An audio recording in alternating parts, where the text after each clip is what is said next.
Vous allez nous faire bien dormir, si j'ai bien compris. Exactement. Et ça se passe chez nous? Ça se passe chez nous, dans le nord du département, à Saint-Just-en-Chevalet exactement. Ah, c'est un très beau village. Peut-être vous avez du mal à dormir, je ne sais pas, ça peut arriver. Parfois, on n'est pas très bien, les matelas sont un peu durs, mais alors là, vous allez voir, c'est grandiose. C'est la famille Brisset-Châtre qui fabrique des matelas naturels en laine et en crin de cheval. Donc, c'est 100% artisanal, 100% naturel. Non, ils ne font pas mal au chaud. Hein. De la laine qui provient de nos régions françaises. Des petits nuages. Made in France. Sur des petits nuages. L'entreprise, c'est une manufacture, est installée dans le village depuis plus de 180 ans. Au début, c'était une tannerie. Petit à petit, ils ont diversifié et ils en sont venus à créer des matelas. Aujourd'hui, c'est père et fils qui ont repris l'activité. Je vous propose d'aller les rencontrer. Niché au cœur du pays d'Urfé, le village de Saint-Just-en-Chevalet abrite une bâtisse où depuis 7 générations, la famille Brisset-Châtre met son savoir-faire au service d'un sommeil douillet. La laine est propre, démêlée et aérée. Voici la toute première étape après avoir collecté et lavé la matière première. C'est l'étape du cardage. Cette machine est le seul outil mécanique dans la production. Jean-Michel reproduit les gestes de ses ancêtres, cardeur depuis 1838.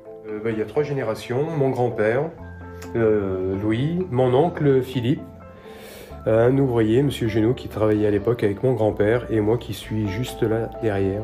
Et là, à cette époque-là, j'avais 6 ans. Depuis, Jean-Michel s'est formé et a repris la manufacture en 2005, succédant à son oncle. Minutieux, l'artisan recherche une hauteur uniforme sur toute la surface du matelas. Je suis en train de vérifier que la première couche de laine qui est émise donc soit complètement homogène sur toute la surface, qu'il ne manque pas de laine à différents endroits. Le travail se fait à la main. Les matelas sont fabriqués à base de laine et de crin de cheval. Des matelas traditionnels, sans ajout de produits chimiques. Un savoir-faire qu'il transmet à son fils aîné Thomas. Il a rejoint l'aventure en 2020, un choix mûrement réfléchi. Tout d'abord, c'est le fait de faire quelque chose de ses mains, de finaliser vraiment un produit, c'est-à-dire de commencer vraiment au tout début, donc là avec l'étape de légalisation, et de pouvoir aller vraiment en passant par toutes les étapes, jusqu'à la finalisation du matelas ou du sommier, si c'est pour la fabrication du sommier. Et puis c'est également de perpétuer un savoir-faire qui est familial et ancestral. Plus la laine est longue, plus c'est un gage de qualité. Plus elle est frisée, plus elle gardera du volume et apportera du confort. L'autre particularité de la laine, c'est qu'elle est antistatique. L'autre élément, c'est en termes de chaleur. Donc la laine est fraîche pendant l'été et elle apporte de la chaleur pendant l'hiver. 8 heures sont nécessaires pour confectionner un matelas. Père et fils assurent tout de A à Z. Avant de vous décider de tomber dans les bras de Morphée, la famille vient de créer cet appartement spécialement dédié aux futurs clients. Vous pouvez tester matelas, oreillers et couettes pendant une nuit pour une immersion complète. Quelle bonne idée. On a envie, hein, comme le monsieur, de se plonger dedans et de faire une bonne sieste. Ils en fabriquent combien par an à peu près?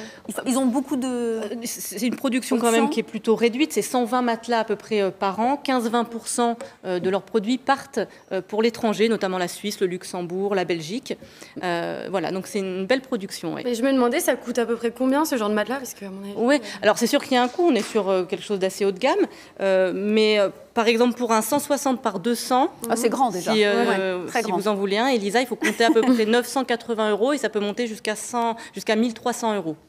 Voilà, c'est un budget, mais un matelas qu'on garde. En même temps, ça coûte cher à peu près. Il faut changer son matelas tous les 10 ans maximum. Et ils le rénovent, on peut le ramener et voilà. Ah oui, aussi. Oui, tout à fait. Ah oui, il y a un service après-vente. Il y a un service après-vente, après il y a certainement un coût, il faut après voir avec l'entreprise. On voit que le recyclage de la laine, c'est tendance là. Ah mais complètement. On a vu avec Ubac. Exact, avec Ubac les dans le chaussures. Rouennais qui fait les baskets. Mais dans le Rouennais, ils ont toujours des bonnes idées, moi je trouve.